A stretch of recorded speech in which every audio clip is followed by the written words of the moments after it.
This is the Analog Gamers Podcast with your hosts. I'm Shane. And I'm Brent. I'm Frank. Hello, everyone. So, this session we are going to talk about filler games. So, filler games is a loose term that's applied to games that are significantly shorter in length than a lot of games and are fairly light on rules. And they're largely defined by their use, which is to either play a game while you're waiting for that last person to show up for your gaming session, or it's the end of the night, everyone's tired, but not quite willing to break up yet, so you play a 15-minute game that's fairly light on rules. They're not, you won't go out there and find a game that says filler on the box because it's kind of defined by your group. In fact, there are some groups who talk about super fillers, which are, 30 to 40 minutes in length. So it just kind of depends on the level of complexity that feels light for your group and the length of time that you're willing to play something that is that light. And there are times when fillers get played multiple times. So I'd go even a little bit farther than that and say some companies don't want their games labeled as filler games because those are generally thought to not be as complex. And some people get really offended if you call their favorite game a filler game because you're saying maybe it's not as important or maybe it's not. And I don't think that's what we generally are trying to do when we, at least as our group, call something a filler game. But that is what some people out there are looking at there. No, I agree, Brent. Shane, you were going to say something. Yeah, and I think filler games have such an important place. So I know in our game group, generally we have two tables playing, and one table will finish up, and they'll turn to filler games to play while the other group is finishing up. And I will say, too, my sense of enjoyment between a complex game and a filler game, I can have the exact same, right? The same amount of enjoyment with both of them, because they both almost scratch a different itch for me, fulfill a different role for me. It's funny because I was going to say we rarely play a filler game in our gaming group because, so if you're ever at one of our gaming groups, you realize that it takes us about half an hour to figure out what games we're going to play to begin with. The time that would normally be spent, by the time we're done deciding that, everybody's there. But Shane, you're right that what we do use them for is, we've got 15 minutes before the other group is done, the other table is done. We'll play a filler game. Rather than, that way we can shift around who's playing at what tables so we can interact with other people we haven't had a chance to talk to that day. And I didn't even think of that. But you're right. That is what we do that a lot of times. Well, and I also think filler games can be good too as, people have gotten together and you kind of want to, hook some people that aren't huge into games. Filler games are usually pretty accessible games for a lot of people. Yeah. So I think of a game like Love Letter, where, you have an identity, and those identities are shaping your interactions in the game, but there's not very many of them. So you learn pretty quickly, and then since the game only takes 10 minutes, you can play several rounds of the game, and, people can enjoy it, and they don't necessarily have to get super invested into the game or you're absolutely right. Love Letter is one of the only elimination games that I feel like is halfway decent because it takes very little time. If you get eliminated, you're out for a minute, maybe max. Yeah. So it's interesting that you guys bring that up because I've actually had, the other thing is that a lot of times for people who aren't real familiar with the hobby board gaming scene, that's the level of complexity that they're used to. They're not used to something super complex. I actually played No Thanks, which is an excellent game, and basically you're bidding not to take cards because you're trying to keep a low score.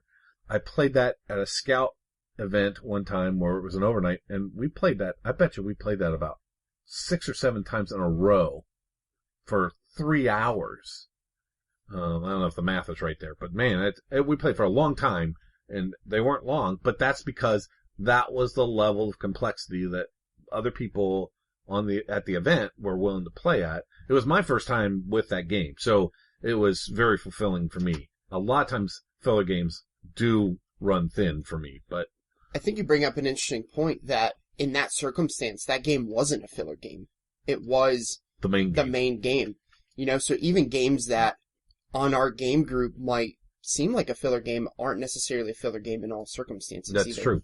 Yeah. So I agree. I mean, I think the line of what's a filler game, we have that discussion after almost every short game we play. Was this a filler or was it not? I mean, how do we define that?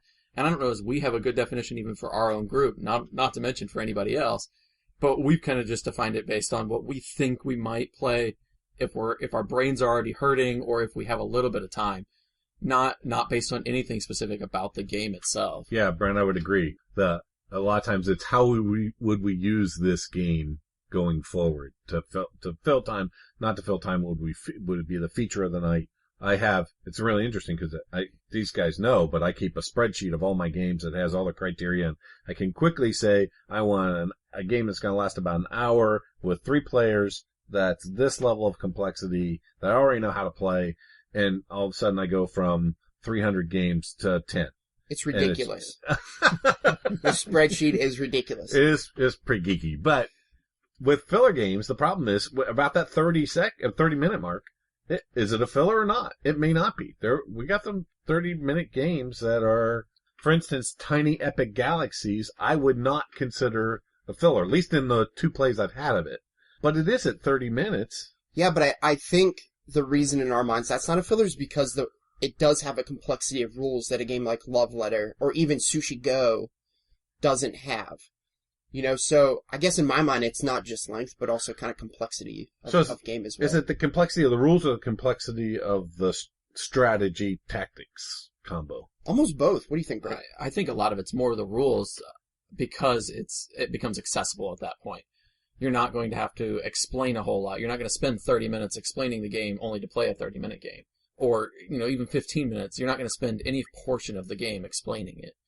And I think people don't care if they don't get it the first time in a filler because it only took 10 minutes.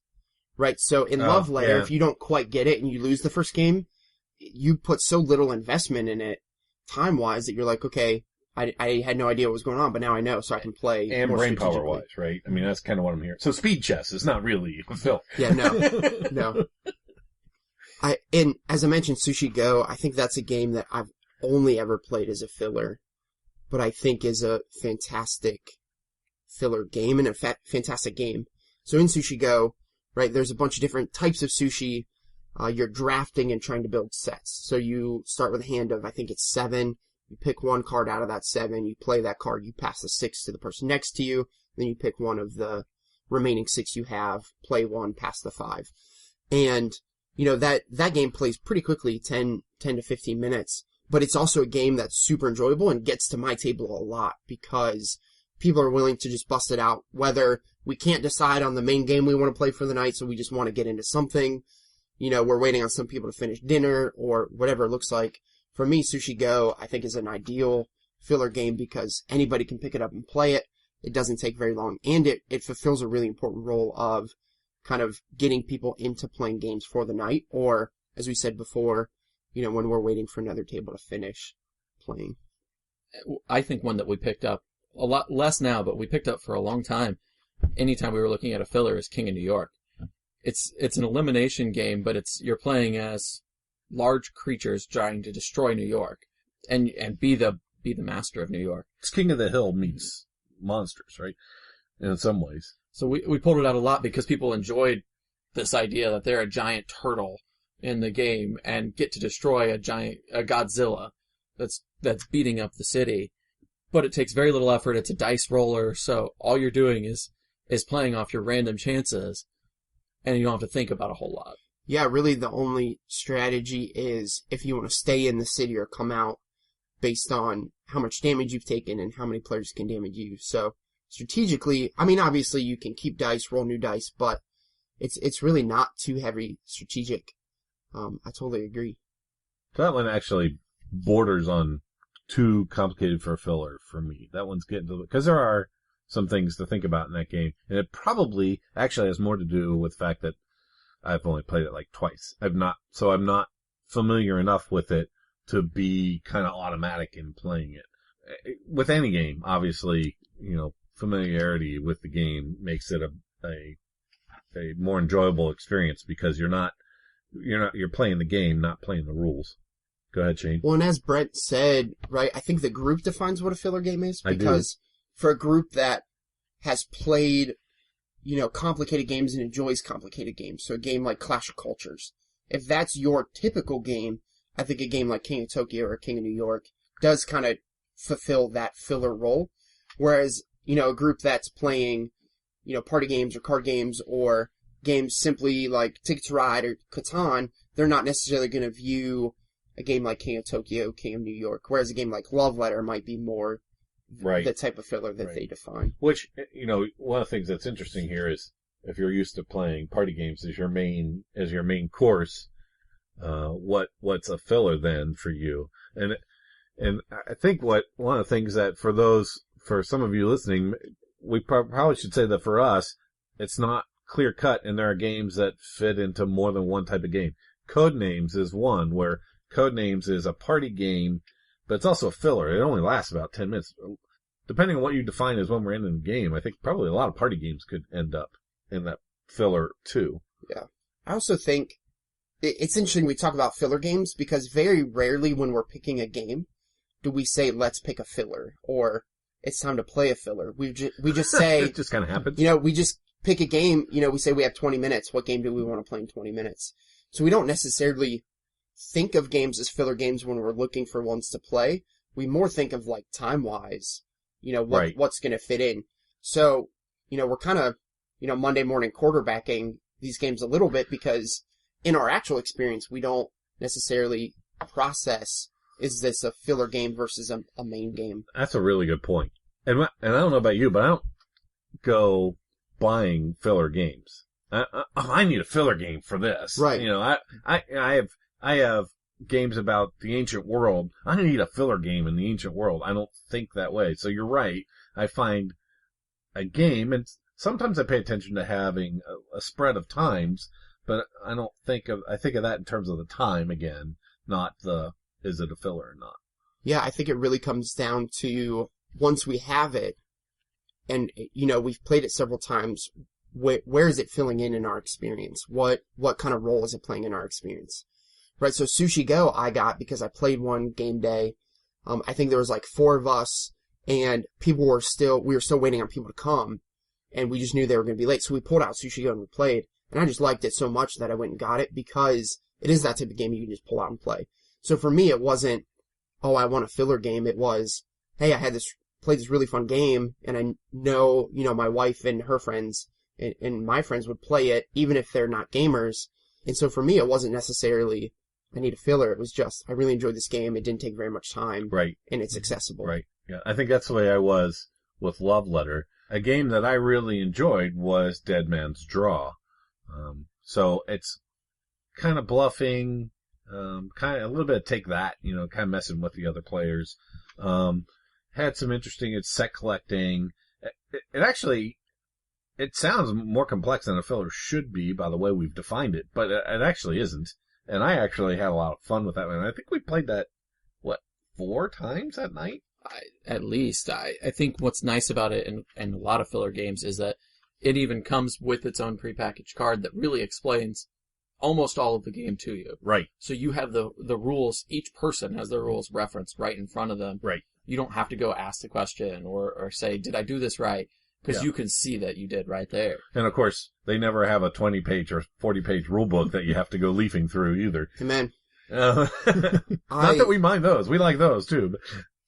The last 3 days I was hanging out with some of my college friends, and we kind of had a mix. So several of us are people that are really into board games, and several of us are people that weren't really into board games. And so we found a game, we played Coup, which, when we've played it here, has tended to be on kind of the filler game side, the end of the night, or, we're waiting for another table to finish. But for us, it really became a main game because, again, the first round, people weren't really sure what was going on, but it only took 10 minutes, so nobody really cared.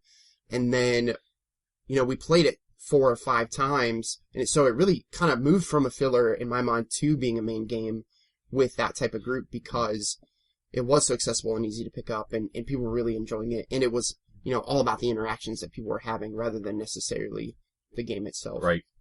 Okay, so favorites? Anybody have any that really stand out? My favorite is still Suro. It's completely open, and there's not a whole lot of decision making that goes on there. You get a path, and you decide which path you're going to go down out of 2 choices each turn, but it's a lot of fun, and it's a real quick play on the table. For me, I think Sushi Go, because I love drafting and set building. Seven Wonders is one of my favorite games, and Sushi Go is, almost like a super, super simplified version of That's true. of that game. Because the main point or the main mechanism of that game is to take a card, pass your hand. Yep. And that way, it's very much like Seven Wonders. I think for me, the one I like the best is No Thanks, but no one else seems to like it that much. So Yeah, no thanks. it doesn't. Wow. So it doesn't hit the table very often. I'm going to take it on a business trip here in a few weeks just to see if it gets played.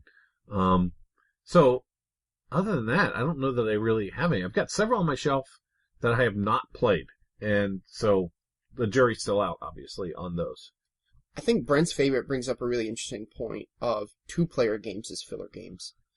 Because there's a lot of times when, especially in a game group, you're kind of sitting around and 2 people want to play a certain type of game, whereas necessarily others don't. So you play a quick game like Suro or even Seven Wonders Duels, right? That game takes maybe 15 minutes to play.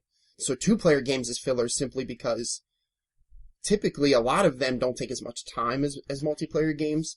And they do kind of fulfill a role in a larger group of when 2 of you have a bit of time waiting for a table, or you're the first 2 there, and everybody's, they got to stop by the grocery store because they're supposed to bring food and dinner. Right. So 2-player games, I think, also have a very specific and important role as filler games as well. I'm going to throw another vote in for Speed Chess. Speed Chess.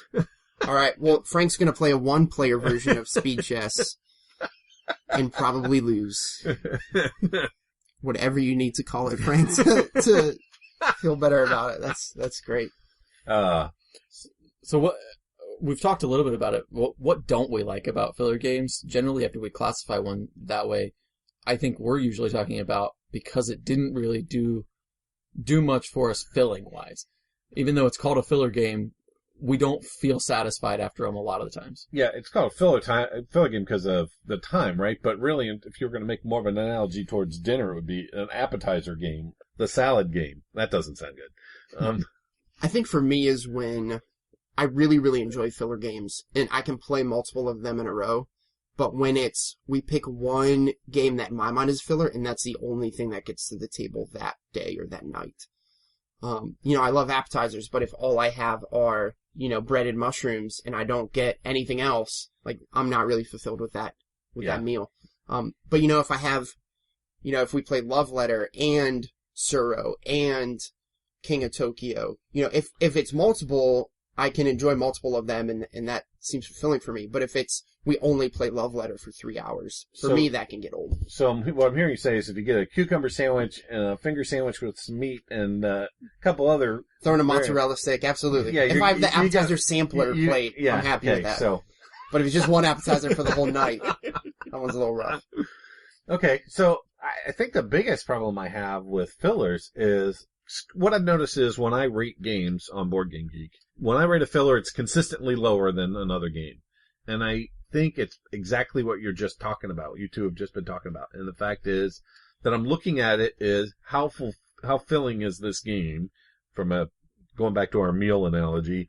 And it's not, right? I mean, if I just have chips and salsa and that was it, but that is the way I'm comparing it. I'm not saying that how is this as a filler game? I'm saying how is this as a game? And it's always going to fall flat because it's not the full meal, so to speak. But I love chips and salsa. Yeah, no, exactly. So I'm sitting here thinking maybe I'm not being fair in the way I rate those games on the platform because I'm comparing them against something that I walk away with and go, wow, that was great. And that's not going to happen with a filler because it's the wrong thing. Yeah, I think really understanding almost the purpose that they have rather than kind of where do they compare to kind of these big picture or longer games. Yeah. We can sit down and play a game of Dune for 4 hours that we're all going to be super excited about and feel so good about because we put in so much thought and strategy and interaction. Whereas that's never going to happen with Love Letter. It just isn't. Right. But judging kind of Love Letter on its own assumptions, right, on its own purpose, I think is kind of how we have to approach it. And I think maybe that's one of the reasons, as Brent said, that filler games can get a negative association, because we have a tendency to not kind of judge them on their own. We do comparisons with some of these heavier games. I think that's probably true. So the lesson there, folks, is when you play a filler game, don't judge it on compared to other games that are meatier than that. If you have a favorite filler game, then let us know what it is. I don't know that we've tried a whole bunch of them, even amongst the three of us. Let us know what you think. If you have any other comments or questions, get a hold of us. And thanks for listening, and you will hear from us again soon. This has been the Analog Gamers Podcast. You can find us at theanaloggamers.libsyn.com. You can email us at theanaloggamers@gmail.com or find us on Facebook as The Analog Gamers. The Analog Gamers Podcast is licensed under Attribution, No Commercial, Non-Derivative, Creative Commons 3.0 license.